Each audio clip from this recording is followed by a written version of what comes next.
হাত পা সচল ও কাজ করার ক্ষমতা আছে, তারপরে ভিক্ষা করে তাদের পেশা হয়ে দাঁড়িয়েছে, তাদেরকে জেনে শুনে ভিক্ষা না দিলে কি গুনাহ হবে কিনা?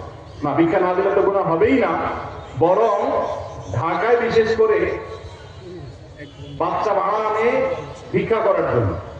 জানেন তো আপনারা, মহিলার কোলে বাচ্চা, এই বাচ্চা এই মহিলা কয়েক ঘন্টা ভিক্ষা করবে, আবার এরপরে আরেক মহিলা ভিক্ষা করবে, তার কাছে আবার ভাড়া দেওয়া হবে। এই কথাও ঢাকায় এই জিনিসও আছে।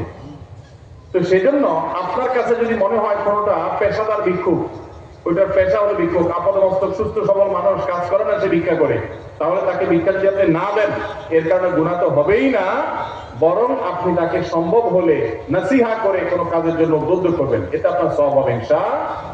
তবে ধমক দিবেন না। ও আম্মা সাইলা ফালা তানহার, কেউ হাত বাড়ালে দিতে না পারলে বিদায় দিবেন, পারলে সুন্দরভাবে বিনম্রতার সাথে নসিহত করবেন, ধমক দিবেন না। ধমক দিতে আল্লাহ নিষেধ করেছেন, কারণ আপনি জানেন না তো যাকে আপনি মনে করছেন যে সে পেশাগত কারণে এটা করছে, হতে পারে সে আসলে অভাবী, তখন তার দিলের বদদোয়া পাবেন। এজন্য ধমক দিবেন না, তবে বোঝানোর চেষ্টা করবেন। আল্লাহ আমাদের তৌফিক দান করুন।